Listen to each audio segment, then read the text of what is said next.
Hey, what's good, self-direct investors? I hope you're all doing great, and I want to welcome you back to my channel. If you're new here, my name is Jordan. I'm the mind behind Make More Capital, and today we're going to recap this week in cannabis news from August 16th to the 22nd. So before we jump in, if you enjoy this video or you learned something, please just leave a like on it, as it really helps out my channel. And then of course, if you want to learn more how to take advantage of this generational investment opportunity, subscribe below so that you don't miss any future videos. Then there's plenty of content for you to go back, rewatch, and educate yourself with. I've tried to put all the news and facts in one place so that you can watch episodes over time to learn about how the industry has evolved, and then you can identify top companies that you keep seeing pop up and take advantage whenever you are ready.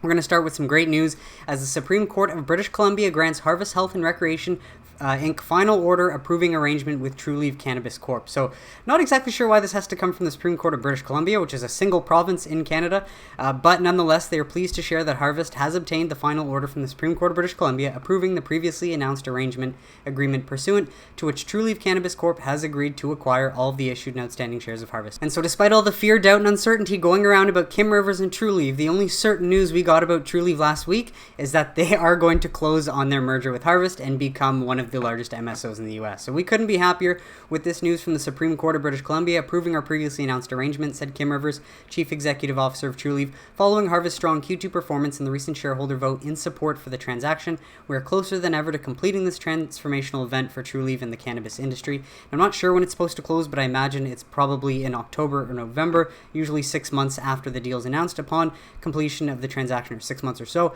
as well as the closing of other previously announced acquisitions by Harvest and Trulieve. The combined business will have operations in 11 states, a total cultivation capacity of more than 3 million square feet, and more than 140 dispensaries serving both the medical and adult use recreational cannabis markets. So that is exciting. Nonetheless, news that this is a go. On top of that, though, we got this from New Jersey. Regulators approved rules for adult use cannabis market nearly 1 year after legalization vote. And this is very big. So if we take a look, here's an overview of the new rules of New Jersey's adult use cannabis program. So adults 21 and older can purchase and possess up to 1 ounce of cannabis. Home cultivation would not be permitted. There will be 3 licensing categories that regulators will prioritize that are designed to promote social equity by helping businesses that are minority and women-owned or located in an economically distressed area. That's great. Sounds like they're going to need SAFE in order to do that. Regulators must pick a date for sales to launch within 180 days of the effective date. And if the effective date is August 19th when they got together to make these rules, that means the latest that New Jersey's adult use program can launch is February 15th, 2022. So if you use a little bit of critical thinking here, it's very plausible to believe that SAFE will pass before this gets launched, and this is sort of in line with Boris's far out projection of April 2022 and then Kim's projection of Q1 2022. Now those are the only sources we have, mind you. Better to have sources from CEOs that are on the ground and working with Congress as opposed to from some news sources, but I think that's a very positive thing to consider that SAFE will pass before this, because this is, Cory Booker's state. The social equity is a big emphasis here, and if you're a social equity applicant or someone that was affected by the war on drugs and now you get the opportunity to open a business, you're going to want to be able to work with banks. You're going to want your employees to be able to open bank accounts. All of this is mandatory, and I think if you're running a government, SAFE is going to have to pass before this launches. Overall, 6 main licensing categories: cultivators, manufacturers, wholesalers, retailers, distributors, and delivery services. While individual municipalities can elect to ban cannabis businesses from operating in their area, and hundreds have in anticipation of the enactment of these regulations, they cannot prohibit delivery services. Municipalities have until Saturday to enact ordinances regulating or banning cannabis businesses. Licensing decisions will be based on market demand, and regulators will also be prioritizing micro-business and conditional licenses in addition to social equity applicants. You gotta love that emphasis on prioritizing micro-business and conditional licenses in addition to social equity applicants, because SAFE is required for all of that to go as smoothly as possible. There will not be licensing cap except for cultivators. The cultivator cap is 37, though that expires on February 22nd, 2023. Prior cannabis convictions will not disqualify people from obtaining a cannabis business license. Existing medical cannabis dispensaries will be able to apply for municipal approval to sell recreational cannabis products. Their approval should be contingent on whether there's enough supply to continue providing for patients. The fee to apply for a license is kept intentionally low, with applicants only needing to pay 20% of the fee at the time of submitting the application and 80% only if it's approved, and the total fee will range from $500 to $2,000. And cannabis products must be in a child-proof packaging that warns labels about potential health risks. Advertising is permitted, but with significant restrictions. So that is great to see, because this is just another step in New Jersey getting their adult use market online. And again, I just think it's wise to consider this emphasis on social equity, like New York, and we have Schumer, who's the senator from New York, and then Booker, the senator from New Jersey.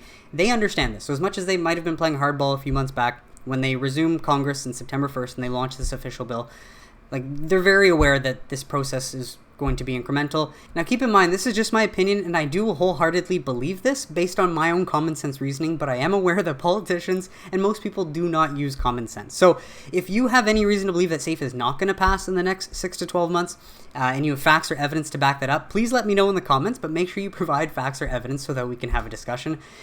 Otherwise, it just seems like the overall sentiment is shifting towards cannabis, as we've seen throughout the entire year. And as we go through this story, we're going to see that there are other congressmen pushing for SAFE, obviously for the safety of employees and for these entrepreneurs and social equity entrepreneurs in any legal state that want to take the risk to open up their own business.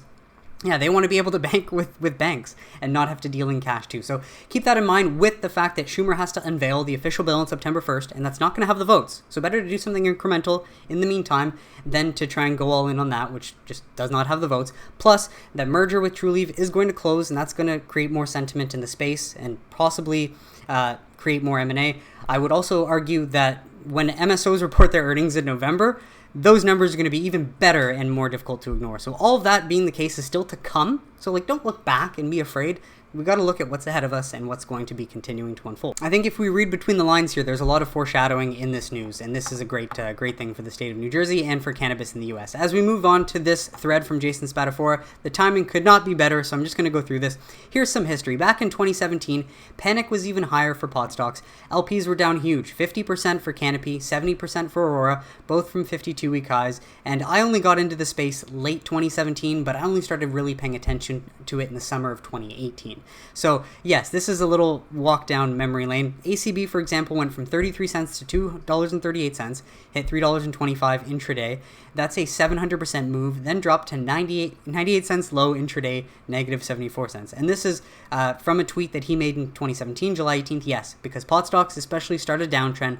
Learned this in 2014. The season is from October to April. Then I buy summer's bottoms. Now, honestly, I should have probably learned that a long time ago, but I did not pick up on the pattern. But that's okay, because I am aware of, now that he says this and I connect it to what I've learned in the past and what I've observed and seen over time, this makes total sense. So yes, a good play, what seems historically over time, is to trim some of your winners in January and then to buy back in at the end of summer. That's basically what he's saying. But look at this. So it went from 98 cents to $10.67 from July 17th to January 18th. Dropped to $4.16. This is when I first got in. I first bought Aurora at $2.57 and sold at $5 and something, because I was like, wow, this is crazy. I doubled my money in 2 weeks, which showed me that, wow, investing in equity is how you can really make money. But I obviously didn't know what I was doing, and then I invested in some other companies and lost it. Now, I'll just keep to what he's saying and drop the personal anecdotes. Dropped to $4.60 in August, negative 65, then hit $12.30 in October into legalization. Then it came all the way back down. But most other big LPs look the same into legalization, which is true if you look at the charts. Once it became an execution story, everything changed, of course. But MSOs are here. And it's safe to say that LPs are still struggling to execute to the level of caliber that MSOs are. But this is the perfect visual to remind you. It's been a while since I've showed this, but this is where we are here right now.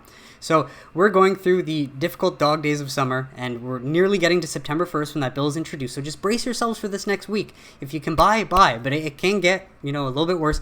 But I have noticed Cresco is holding very strong at $12.20 Canadian. I don't know what that is to USD. Has not dropped below that. So it seems like we're nearing the bottom, or, flirting around that area. But if you clearly can see that what we have ahead of us based on all of what's to come and the catalysts ahead of safe banking, clearly this is why we're holding out, because what makes this a generational opportunity is just the potential re-rating when safe passes, and the amount of money that U.S. capital, or the amount of U.S. capital that could flood into these companies that are severely undervalued and executing, growing very quickly in an emerging market, in the most developed market in the U.S., and near mostly profitable already.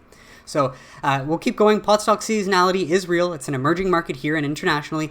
This old trend makes the historians of its price action better managers of capital and better gainers of ROI. facts. And, I'm getting better at it as I go. Ask anyone who has been in this from the jump back in 2013. This is the way. Yeah, very good point. Except now there's a massive difference between U.S. companies and the Canadians that ran into legalization on hope of execution based on funding capacity. The U.S. companies make money, were forced to be fiscally responsible, and are already executing for 8 quarters now in a row. In 2019, Q2, for example, Curaleaf did $40 million versus $312 million Q2 of 2021. Look at Curaleaf, Green Thumb, Trulieve, and it's all the same. Second giant difference is population, and we are already 10x size and get 10x tourists, which is overlooked compared to Canada, which is a very good point. This isn't to bash the LP thread. There's still a little bit more. This isn't to bash the LP thread. Our friendly neighbors are pumping up the numbers in sales and dispensary counts, which was the biggest hurdle in 2019. But in any new legal industry, the survivors are few. Example, after Prohibition, there were 250 plus alcohol companies. Try naming 10 today, which is a very good point. The U.S. companies are making more and more money. Cost of capital is decreasing, and debt is also dropping. They spend $1 to make 5. Growth is 20% easy, all while not having safe banking, 280E removed, legalization, uplisting yet. I know, right? He just blew my mind too. Job creation off the charts in the U.S. cannabis and outpacing industries that were the bread and butter for middle class. Tax revenue in states like Illinois for cannabis is putting more money into the coffer state than alcohol, for reals. You're goddamn right, we don't have an efficient market because the price discovery is left to retail investors who are mainly like meme stocks and the next shiny object, not having the delayed gratification required to hold out in this space, typically, wired to the short-term gratification. But I say this as someone who has literally seen it all. The seasonal period is what makes the next 3 to 5 years. I will say the same thing next summer and probably the summer after legalization when it becomes an execution and pillaging story. If you like the runs, you got to have a plan for the drops. We will do this until we are an efficient market, but now and wolf out. So yeah, this is very valuable information from Wolf. So thank you, Jason, for sharing this. P.S.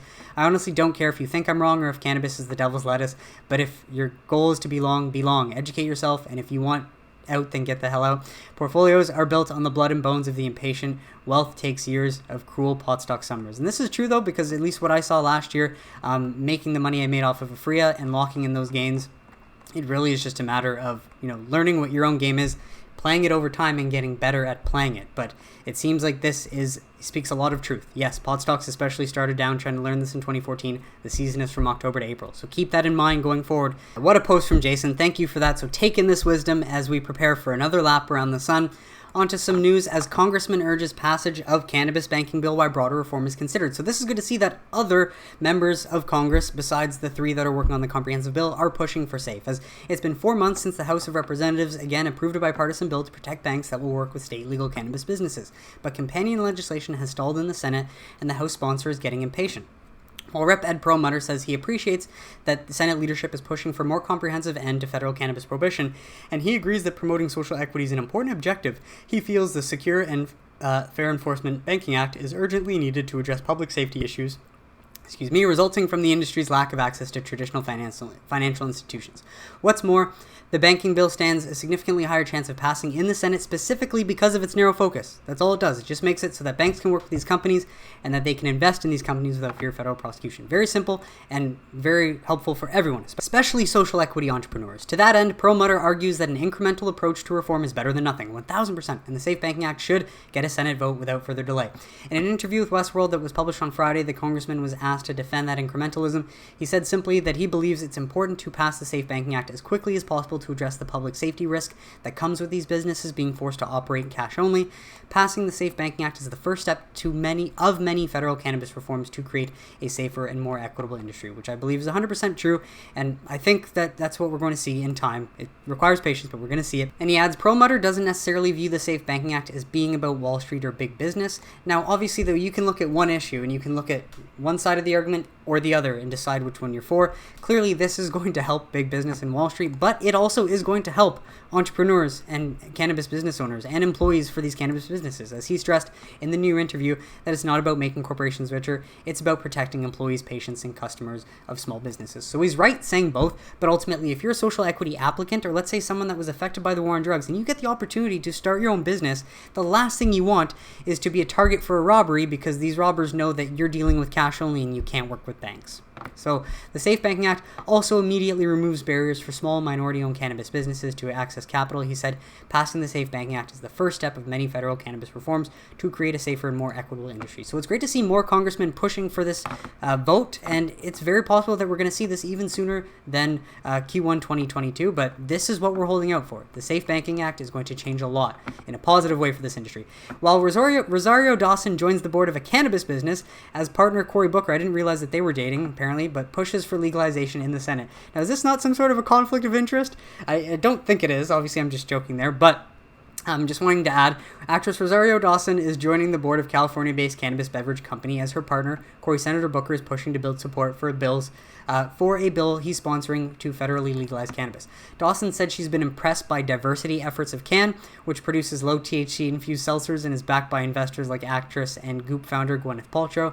She intends to focus on furthering those objectives. Yeah, well, if you want to ensure the diversity efforts see, equitable opportunity, then you better make sure that your boyfriend gets safe banking passed. The announcement of her involvement in the cannabis business was first reported by Bloomberg. And so, of course, CANN stands to benefit from federal legalization like any other cannabis business that is currently restricted by financial barriers and commerce complications resulting from federal prohibition. But Booker has been a long-standing advocate for reform, introducing his own legalization bill in 2017 before he met Dawson. But turns out Dawson has her own story as to why she sees this as being a good path to go down. For her part, Dawson says her support for legalization is partly motivated by personal reasons. Her father was growing cannabis off of the fire escape to treat symptoms of pancreatic cancer, she told Bloomberg. He was blatant about his use in a way other people in my community knew not to be. And pancreatic cancer is no joke. That's like a death sentence. So this likely influenced her to view cannabis as a medicine or in a positive light as opposed to something negative and that should be criminalized. But nonetheless, Rosario, if you've been impressed by diversity efforts of CANN, you should actually be a little bit disappointed by Booker's recent social equity efforts, because we know that, the cannabis industry will become a more diverse opportunity for many Americans once SAFE passes, and, these social equity entrepreneurs and those affected by the war on drugs can join into this opportunity just like everyone else. On to Virginia, as lawmakers consider launching recreational cannabis sales early through medical dispensaries. So this is a great development. The medical cannabis industry wants temporary licenses to sell recreational cannabis on the condition they incubate social equity businesses. Again, another requirement for SAFE. Virginia lawmakers are already discussing speeding up the 3-year delay between cannabis legalization last month and the beginning of retail sales. Thank you. We have legalized the use of cannabis. We've not legalized the actual purchase of cannabis. Yeah, obviously, during the inaugural meeting Tuesday of the Legislature's Joint Commission of Cannabis Oversight. What we need to do is get the safe sales of cannabis out there as soon as possible. Members of the commission outlined a proposal from the states for licensed medical cannabis producers to begin selling to recreational customers while the broader marketplace ramps up. So this is very new. That's really all we have as of right now that I wanted to present. But this is good news, as again, another state is rushing, seeing the benefits of legalizing for adult use as opposed to delaying and waiting until originally they were going to wait until 2024. So obviously I'll cover this as more developments come, but it's just great to see that more states are thinking proactively as opposed to reactively. Also, this one coming from News Gallup, nearly half of U.S. adults have tried cannabis. And so it's getting more popular. 49% have tried cannabis, up from 45% in 2017 and 2019. 12% of U.S. adults say they smoke cannabis, and smoking most common among young adults. And so as we can see, the trend in cannabis use is going up. What do you think is going to happen as more states legalize, reform their laws, and create legal adult use markets? Yes, it's likely going to incrementally go up over time too. So this is very great to see, as the expansion in the US has seen obviously more adoption in cannabis use, or at least people trying it, and people discovering the benefits. But on top of that, in addition to the age differences in current cannabis smoking, Gallup also found differences by gender, religiosity, political orientation, and education. 16% of men versus 9% of women smoke cannabis. Just 3% of Americans who attend religious services weekly and 6% who attend monthly say they smoke cannabis. In contrast, 19% who seldom or never attend religious services do. 22% of political liberals and 15% of Democrats regularly use cannabis, compared with 6% of conservatives and 7% of Republicans. The rate of cannabis consumption is 5% among those with a postgraduate education, compared with 14% of those with a 4-year college degree or less. The bottom line, the percentage of Americans who have tried cannabis has steadily climbed in recent decades and is likely going to continue steadily climbing, again, as more states reform their laws. Soon as it should reach 50%, but it may not get much higher than that, given the rates of experimentation have been steady around 50% in Gen Xers and among baby boomers. Half of millennials have also tried cannabis, and with many in that group approaching middle age, that proportion seems unlikely to increase in future years. As such, Gen Z's incidence of trying cannabis will likely determine the trajectory of the headline.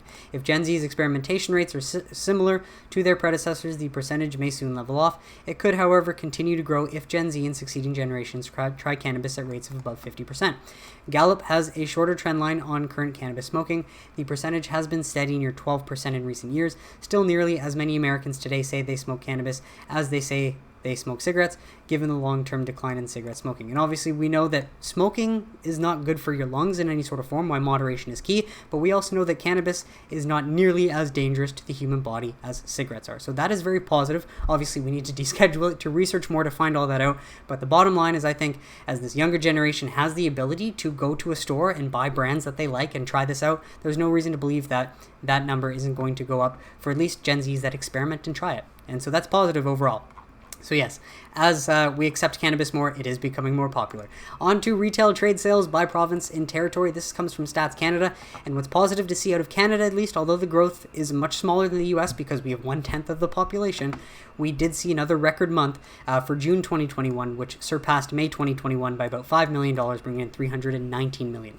And this was mostly led by Ontario, especially as we can see that 120 stores opening a month is making a big impact because they saw from April to May was just a $3 million jump, but from May to June was a $9 million jump. And I firmly believe that that is from more stores.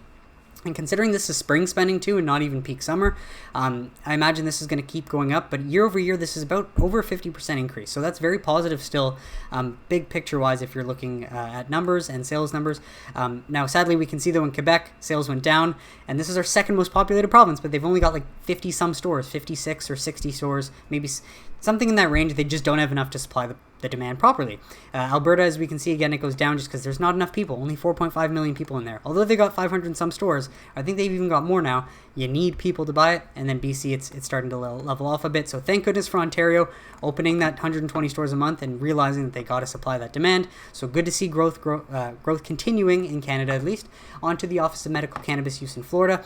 This one is for the latest week. Florida has surpassed 600,000 medical patients. Now, I do apologize, I didn't take last week's numbers and subtract, but we were at about 597,000. So this is a steady increase of over 2,500 as we've seen previously, it seems. So that's obviously good, or maybe a little bit less, but a little over 2,000. And then if we look down from August 16th to 20, Trulieve opens another store in Port Orange, and AltMed, which I believe is owned by Verano, opened a store in Orange City. Then if we scroll down, we can take a look at milligrams of THC sold, milligrams of CBD sold, and marijuana in the form of smoking in ounces. And again, Trulieve sells a large amount of milligrams of THC, milligrams of CBD, and smokable flower, a ton of cannabis, plus 4,000 ounces or so. But nonetheless, we can see that numbers are strong across the board, as they typically are. So again, if you're invested in any of these companies, or you're in a company that has exposure to Florida, this is one great way to keep tabs, whether to make sure they're maintaining their market share or increasing that over time. So that's great to see. Again, sales growth is strong, and Florida is just a medical market. Just think about the day that opens up. And actually, you know what? I didn't even add this in, but I'm going to find this now. Okay, got it. And one of the candidates for the new governors of Florida, Nikki Fried, says that if you elect me governor, I will legalize cannabis in Florida. So if this can become a reality, that will introduce a legal adult use market in Florida much sooner than later. So that's very positive, and it seems like this is a very popular tweet. It's got a lot of good responses, so people in Florida are likely paying attention to this. Also, the DeSantis, I don't know much about the guy. I know that he was sort of involved in that JT Burnett case, and I know that people just want him out. So this would be a breath of fresh air, I imagine people would like, and a positive change for Florida in many ways, especially for us cannabis investors. On to some news from MSOs. 11th Harvest-affiliated Pennsylvania dispensary opens in South Philadelphia. So as the share prices scare those that don't understand fundamentals, we see that MSOs can continue to just execute, and that's what really matters in the long run. It's today they announced the opening of a new medical dispensary in Philadelphia, Pennsylvania. So that's great as Harvest continues to expand, and this will again become the entity of Trulieve eventually in time. And then Vireo also announced that they opened 2 additional green goods cannabis dispensaries in New Mexico. New dispensaries are located in New Mexico's 2 most populated cities, Albuquerque and Las Cruces. Sorry if I said that wrong, Las Cruces. Positioned company to meet increased demand in anticipation of adult use sales commencing in 2022. So that is obviously ideal for when that does take place, and new locations will be supplied by the company's newly expanded cultivation site in Gallup, New Mexico. So great to see that companies are continuing to execute on the ground, because as much as they're increasing their fundamentals, that is what we want to see. they have to continue executing so that those fundamentals do get better quarter over quarter. Well, these next few articles are great examples of how other industries are preparing for upcoming legalization, and they're supporting it and getting ready for when it eventually comes, because it's just a matter of when, not if. As the IRS hosts cannabis and cryptocurrency tax event that highlights legalization support, the seminar, which was presented by a representative of the National Association of Tax Professionals, examined issues such as allowable tax deductions while cannabis remains federally legal and how different states approach taxing cannabis. It also covered issues relating to paying taxes on earnings in Bitcoin and other forms of digital currency. Now, during the IRS nationwide tax reform panel, there was also discussion about the growing public support for cannabis legalization and the prospects of federal reform. But again, just note who this is coming from. The IRS, the Internal Revenue Service, that definitely wants these companies to pay their taxes electronically as opposed to in cash. So one side from the federal-hosted presentation noted polling that shows a majority of Americans support ending prohibition, and also provided an overview of the economic potential of the cannabis market. So some interesting stats: 2020 nationwide cannabis sales were $17.9 billion. Leafly analysis of state tax and revenue data from December 23rd, 2020, up 67% from 2019. Ganjapreneur, December 23rd, 2020. Legal cannabis market estimated at $23.8 billion in 2021. Cannabis Business Plan projected to reach $90.4 billion by 2026 in sales by Global Newswire.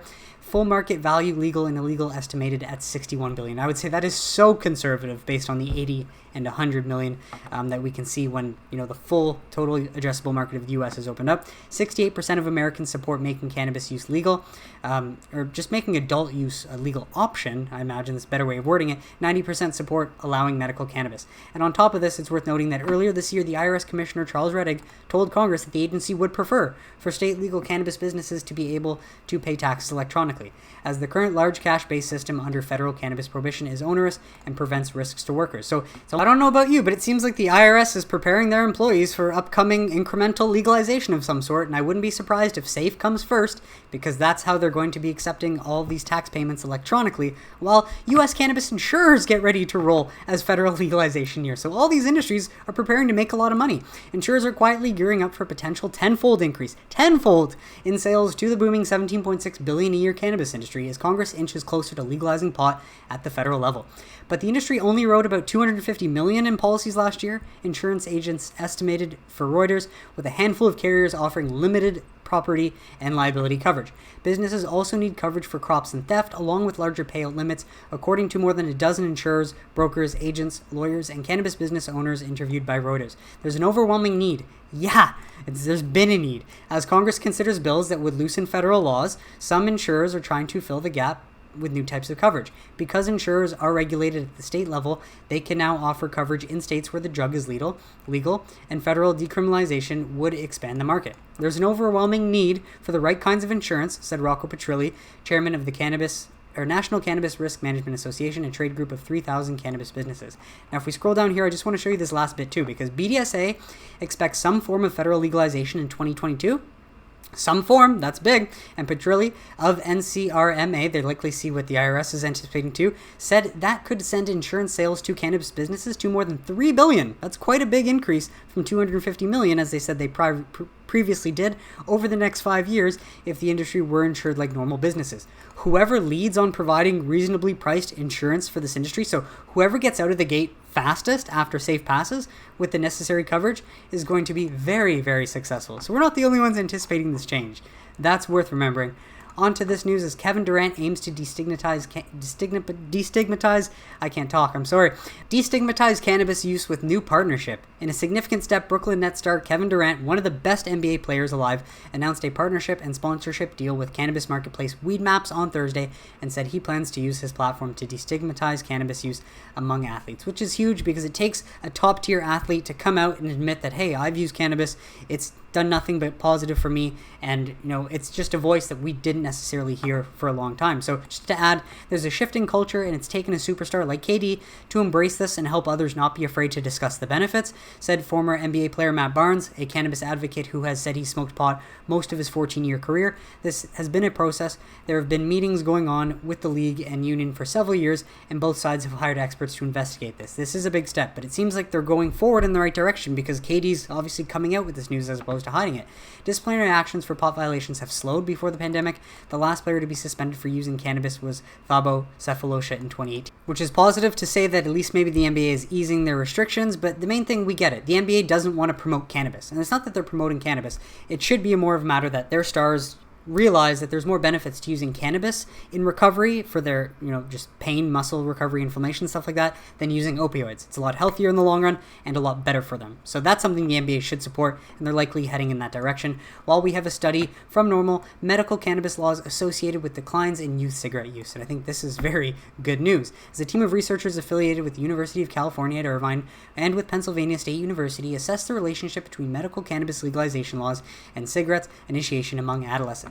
They concluded, our results indicate lower odds of initiating cigarettes in every age group, 8 years old or younger, 9 to 10, 11 to 12, 13 to 14, 15 to 16, 17 years old or older, in states with medical marijuana laws, medical cannabis laws, when compared to states with non-medical cannabis laws. Further research should evaluate how medical cannabis laws and recreational cannabis policies are associated with e-cigarette initiation and use. The data published recently in the Journal of Nicotine and Tobacco Research reported that the passage of adult use cannabis laws is not associated with any uptick in youth tobacco use as well. So that's very positive. If you want to read the whole report, you can grab that link at the link here, and all of these links will be available down below.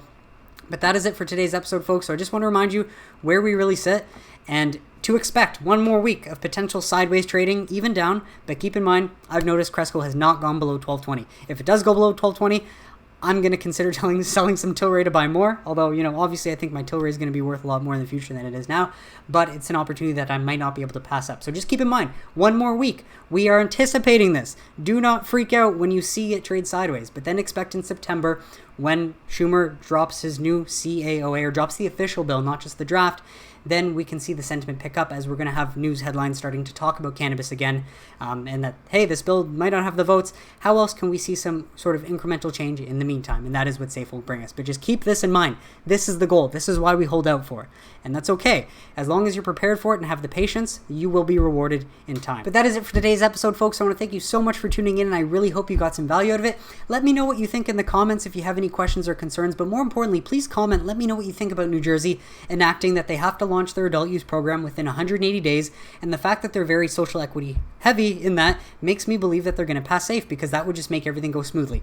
If you agree or disagree, let me know why, but more importantly, please try to poke holes in my thesis, because I've been trying for years and I can't. That's probably one of the reasons why I'm cool as a cucumber during these times when most people are freaking out, because I've been through this too, and I see any dips as an opportunity, not anything to be ungrateful for. And I do also believe that the best is yet to come, because again, markets don't look backwards, they look forwards. So if you enjoyed this video, please leave a like on it, subscribe if you don't want to miss any future videos, and I will catch you on Wednesday for midweek update. Have a great Sunday, everybody.